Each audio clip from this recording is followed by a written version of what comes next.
we showed the stop and we showed the step forward and the stop. And I'm going to show the next operant, which is displacing the shoulders.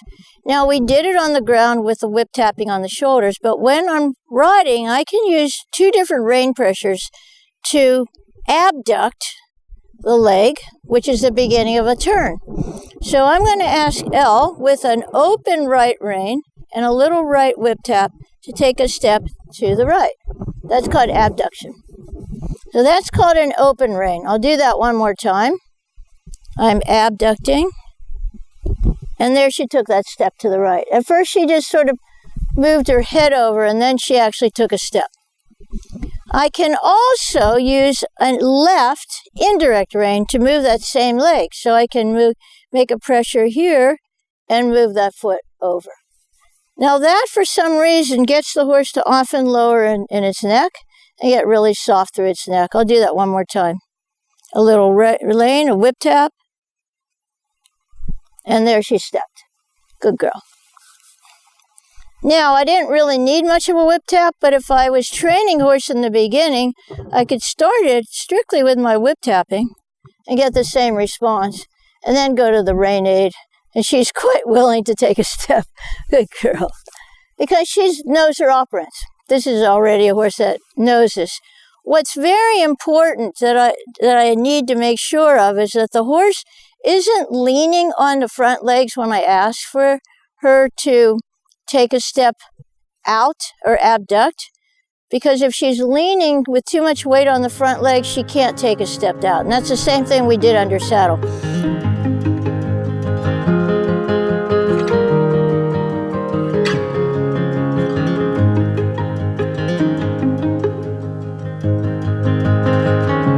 Okay, now I want to do the same thing on the left hand, and I'm going to ask her with the left rein to take a little step away and abduct.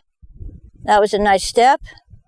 And I can do the same thing with a right indirect rein, and she takes a step to the left. Now when we're riding, we can use also the reins a little bit together, so I could go a little bit indirect and direct at the same time and get my step. Or vice versa, and get my step. So my last operant that I'm going to show in our mounted groundwork is the yielding of the hindquarters.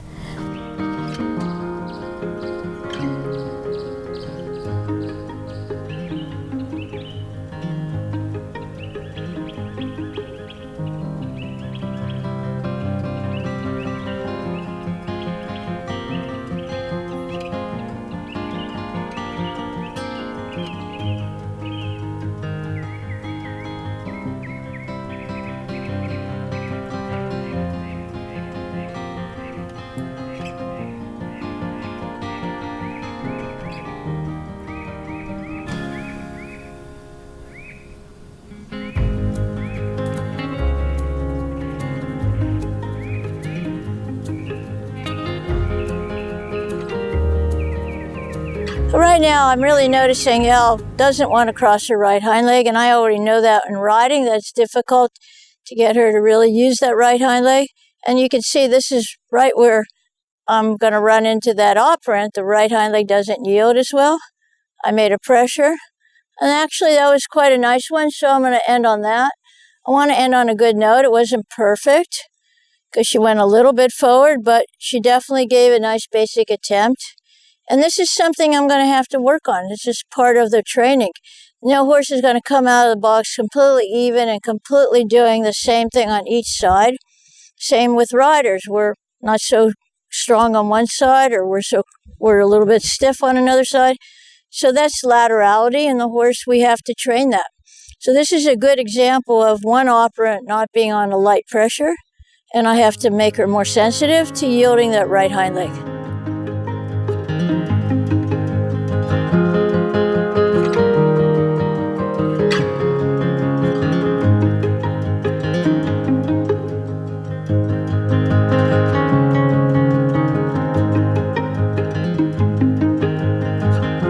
Now I'm going to continue with the yielding, and I'm going to do it with her facing. There's actually a fence here, and you can see she wants to tuck a little bit and go forward, so I have to say to her, no, don't go forward, go sideways. goes sideways, and I'm going to let the shoulder go a little more, and now I'm going to get the haunches. And I want her in self-carriage. And she's pretty motivated. I don't have to work under very hard pressure. So I thought that was quite good. So the last thing I want to show in this sort of mounted groundwork is at the walk. I'm going to be walking and have a nice walk. And then I'm going to try to do some direct rein and indirect rein of just displacing the shoulder. So direct rein right. And there she took a step right. A direct rein left. She took a nice step. A indirect rein right. Took a lovely step. Indirect rein. I'm sorry, I got dyslexic. So indirect rein left, step right. Indirect right rein, step left. So you can see how I could just move the shoulders back and forth with my directs and my indirects. And that makes the horse very loose and very adjustable so that when I want to ride a line, I have a way to keep the horse in the end quite straight and not go anywhere but just stay right out in front of me on a nice straight line wherever I kind of narrow in my rein and my thigh. And I can use my thigh pressure to help a little bit turn too. That's my classical conditioning. Little right thigh, little left thigh. What I don't want to do is twist the turn. So I don't want to do a direct rein and turn my body. Now I just pull on the horse's nose. She falls in, I slide out. And you see a lot of people try to turn the horse and they twist. So I want to stay in the middle of the horse. And I want to steer a little this way or this way. And I don't move my torso at all. I keep lined up with the horse. I'd just like to give gratitude to everybody that's taught me throughout my life. And, you know, without the good seat, I couldn't have trained Elle with understanding the operants. This has been such a journey.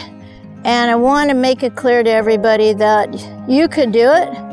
If you separate out the cues and the horse understands the different pressures and you give good releases with a good seat, every horse can be as responsive and stay sensitive to light aids and then be secure and happy in its work. And I just encourage everybody to try to learn how horses learn and to ride with good posture.